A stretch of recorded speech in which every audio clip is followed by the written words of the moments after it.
I call Lord Herbert of South Downs. My Lords, I declare my interest, as set out in the register, in my position in the Countryside Alliance. In 1789, the great philosopher Jeremy Bentham said, "The question is not, can they, that is animals, reason, nor whether they can talk, but can they suffer? Why should the law refuse its protection to any sensitive being?"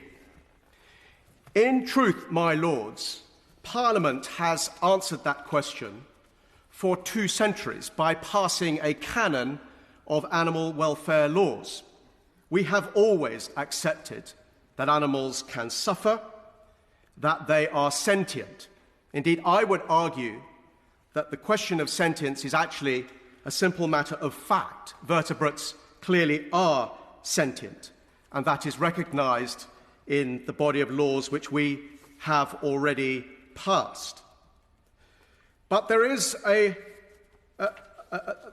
question about whether simply adding sentience to the law as an expression in the way that this bill does will advance animal welfare legislation or the way we treat animals in the way that's intended.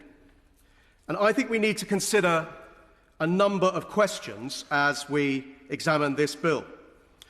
The first is to distinguish very clearly between animal rights and animal welfare.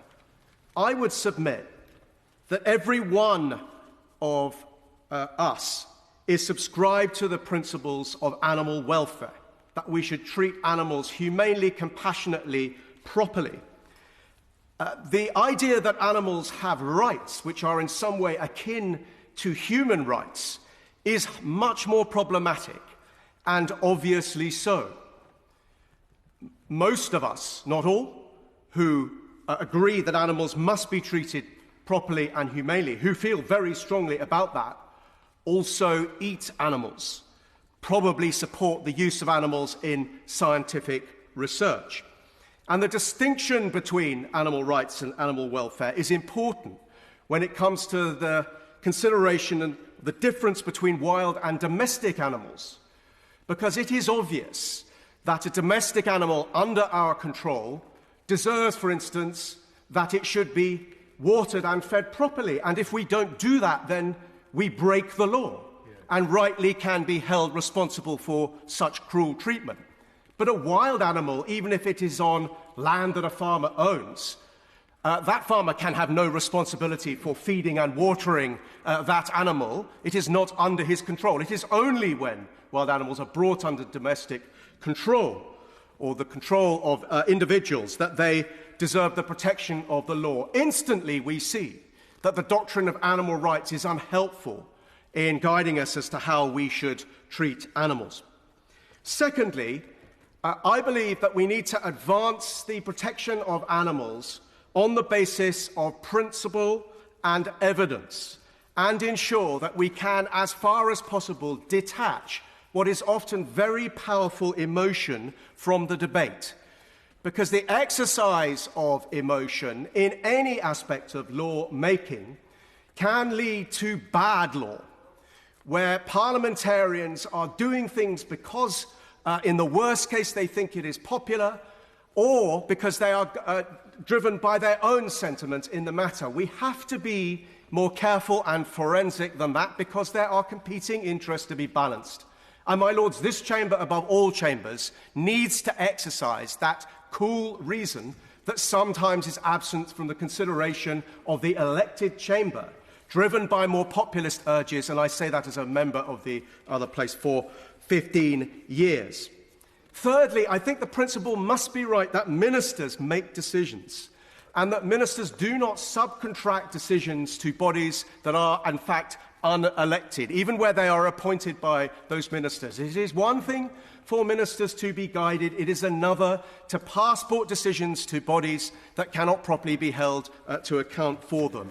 It is, I think, an irony that this bill is being brought forward, introducing this principle, albeit constrained, of a committee, at the same time as the government is seeking to constrain judicial review precisely because of its concern that it is interfering with ministerial responsibility.